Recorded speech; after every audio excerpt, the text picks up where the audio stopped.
What's up YouTube, this is Yu-Gi-Oh! Fanboy, and today I have a deck profile for you.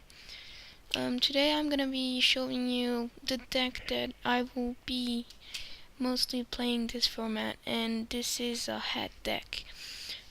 So this deck is based around Trap Tricks, Curry Bandit, and mostly artifact monsters, which is a bit of an anti-meta deck, you can call it, and H.A.T and anti-meta are the same thing. So I really wanted to show you this deck because I'm undefeated up on Dev Pro, on DN, and everything. This deck is just really doing well. And so without any further ado, let's get started. So of course I was running 3 copies of Diania. It's always good, and it gives you lots of Xyz based advantage in this thing. Then I was running 3 Curry Bandit. I really love this card. This thing opens up so many good plays for you. You excavate your top 5 cards and you just send the other ones to the graveyard, and if it's a spell or trap you can add it to your hand, and if it's more than one you can choose. It's really awesome. Opens up plays plus sends your good cards to the graveyard. Since we have 2 Call the Hunted or cards like Soul Charge, it's really easy to summon them back. Then I was doing 3 Mimelio. When you're pushing, you're opening your artifact monsters and your Curry Bandit, and then you're adding your time space trap hole and bottomless to your hand. Your opponent is blocked, you can't do something. Then we have the main card of the deck. I was doing 2 Scythes. Scythe, this format is just too good. I mean, against everything, it's really doing good. When you special summon this card in your opponent's turn, your opponent cannot special summon monsters. And since we're running 3 Ignitions and 3 Sanctums, it's really easy to summon him on your opponent's turn. Then I was doing 2 back attack, and I had some problems with the heavy back rows and summoning my cards. So when your opponent destroys this card, you can destroy up to 2 of your set cards. That means you can summon out your Scythe and sorry guys, I'm a bit sick. Okay, I'm sorry. You can summon out your artifact, moral attack, and your I don't know how to pronounce this guy's name. I guess H.A.T, and this is like a Maxine in your deck. So really good choice. I mean, really good. Then we're running 1 moral attack because it's limited to 1. If it wasn't limited, I will surely run 3 of this card. It's just too good. Then I was doing 1 Caduceus. I want my deck to be at the maximum.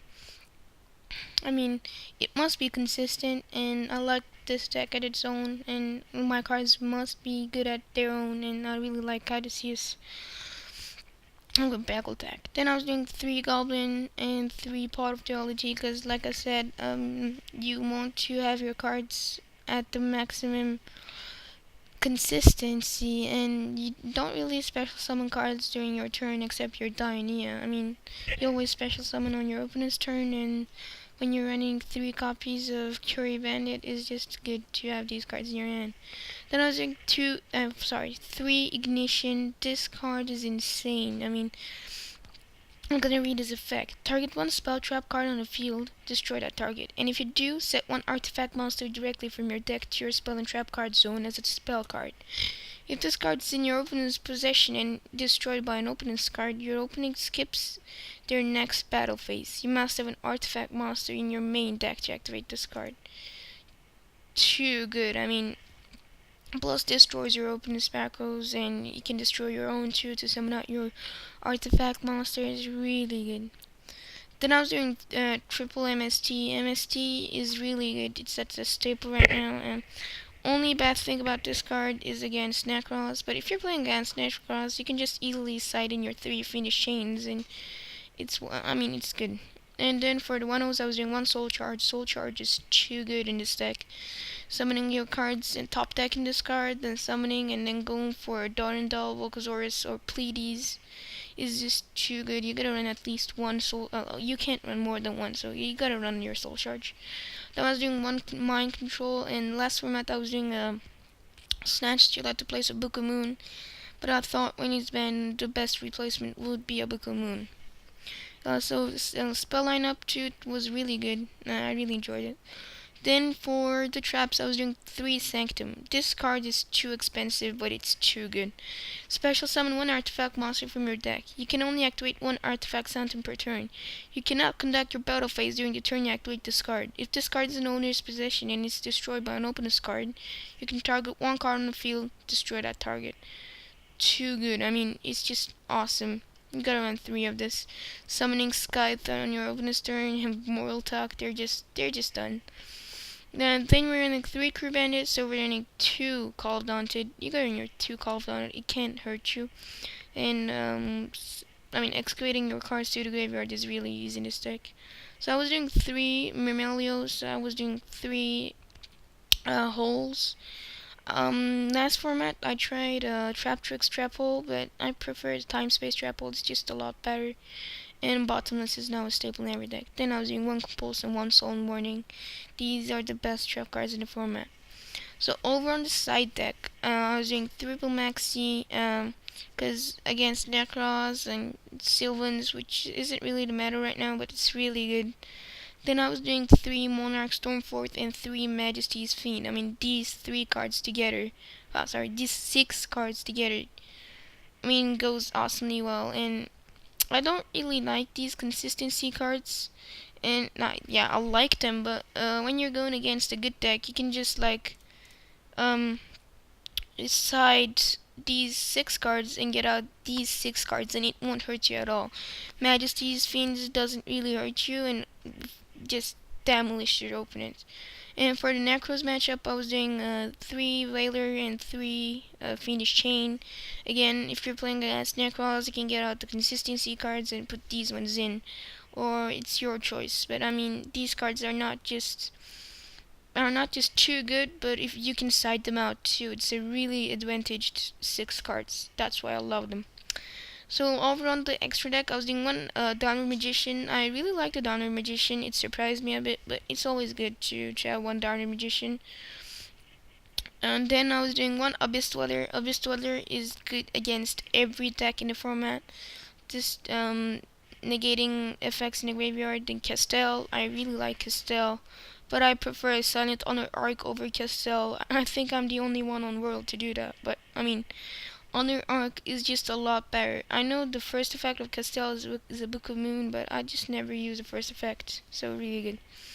Gaggy Cowboy, I really never summon this card, but I mean, if you really have to, and plus I had 2 empty spaces in my extra deck, I was like, why not run this card? He's just good. You gotta run 1, and if you can't go for an Xyz and your opponent has $800 or less, you can go for him. Ragnar Zero is just too good against Cliffords.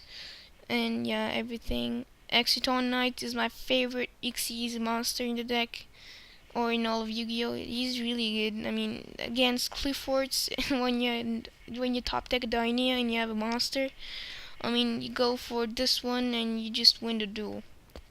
I was doing 1 Maestro to Symphony Gen. I wanted to this deck be a bit closer with my normal H.A.T deck that I'm gonna be building, and gonna be doing a deck profile on the real cards too.